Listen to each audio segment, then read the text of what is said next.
ऐसा सुंदर घरवा में काहे हारा होला रे सुधनाथ भैया भौजी में पटा पटकी होला रे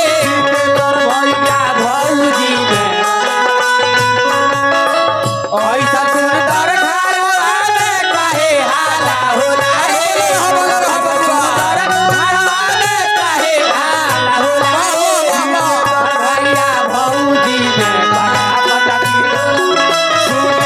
भैया भौजी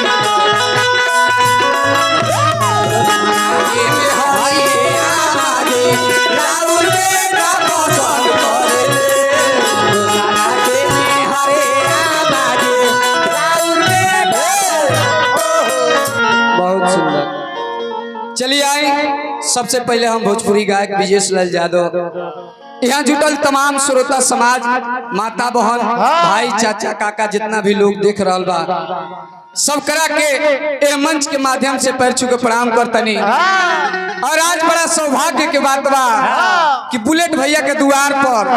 वहाँ के सौजन्य से हमनी जैसा छोट कलाकार के आप सबके बीच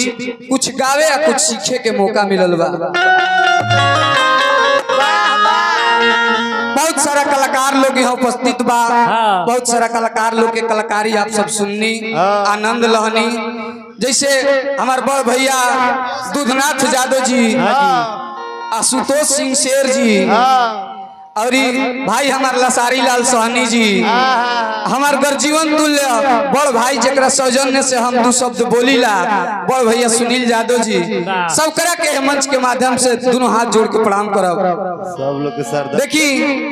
अब तो माई के भजन गावे के समय नहीं रह गई। हाँ, समय के अभाव बा और सारा कलाकार लोग उपस्थित बा यहाँ, तो हम चाहब कि रोज सभा के बीच तने उठ जाए। तनिया जी आओ कन्या उठ जाइए। आओ धन अंकित भैया, हाँ भैया, एगो औरत के नया नया शादी भइल बा। लड़की से लड़का से हाँ ना, तो लड़का से नहीं के भइल तो कैसे भइल बा ये भैया? हम सोचनिया भैंसा से। हाँ, और रतिया के मर्दा पियपड़ मिल गइल बा। दूध के ना, दूध के ना, शराब के। अच्छा हाँ, मर्दा रोज पी के आवता, अब बहरे सुत रहता, और रतिया तंग होके आय अपना सासू जी से कहती है कि ये सासू जी, हई राउर बेटा जवन बाड़े नु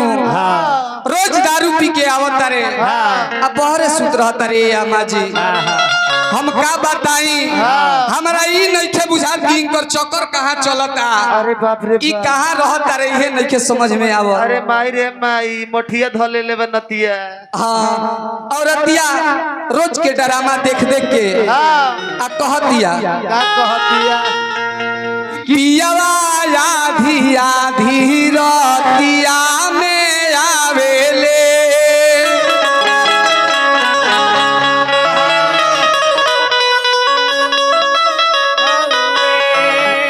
बतिया पूछी ले तो हमारे गौरी आवेले,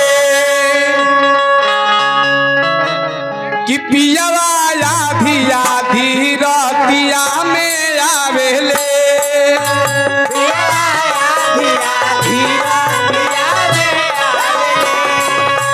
बतिया पूछी ले तो हमारे गौरी आवेले, बतिया पूछी ले पियावा आधी आधी रतिया में आवेले, बतिया पूछी ले तो हमारे गौरी आवेले,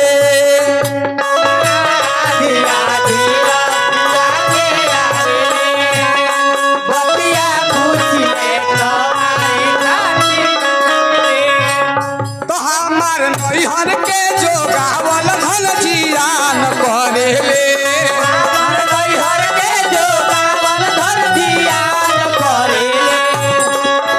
तो दूसरा के मेहरिए आमा जी राहुल बेटा पसंद करेले,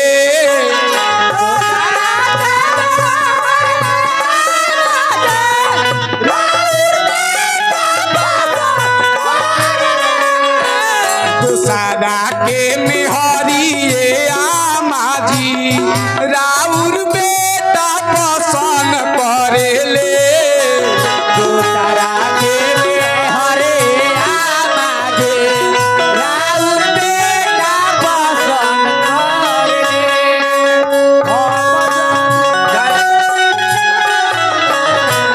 ऐसा सुंदर घरवा में काहे हाला होला हे भैया भौजी में पटा पटकी होला हे भैया भौजी में ऐसा सुंदर घरवा में काहे हाला होला हे घरवा में काहे हाला होला भैया भौजी में पटा पटकी भैया भौजी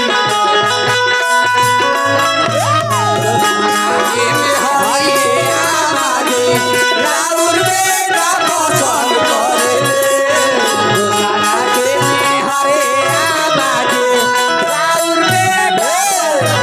औरतिया कहतिया कि ये अम्मा जी इतने लेना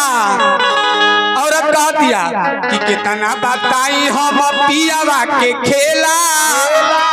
एको दिन से जिया पसंद ना सुतेला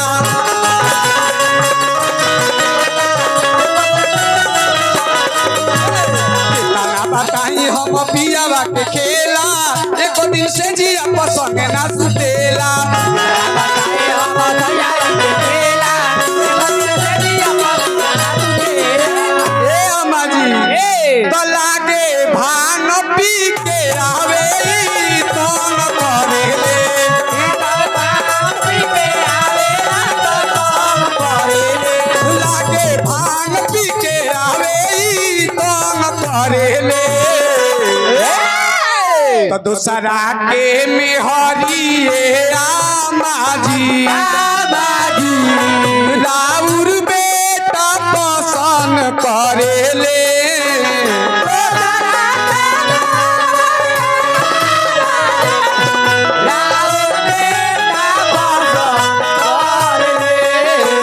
दूसरा के मेहरिए आमा जी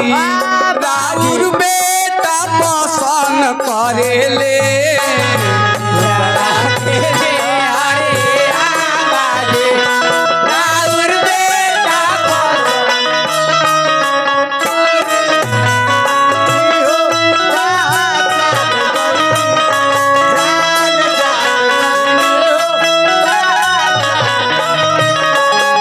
अरे जिया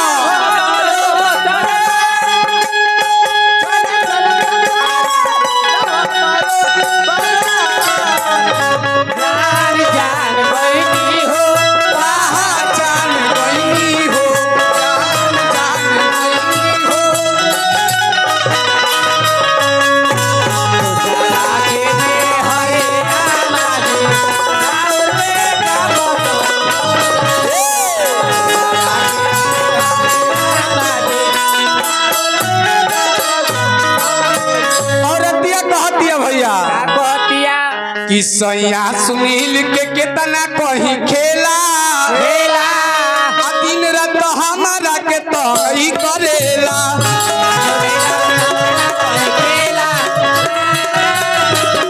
सैया सुनील के कितना कहीं खेला दिन रात हमारा के तही करेला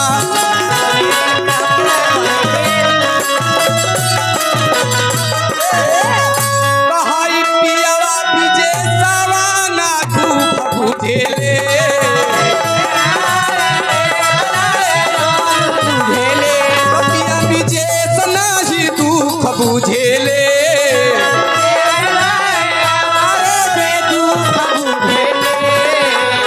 तो दूसरा के मेहरिए आमा जी राउर बेटा पसंद करेले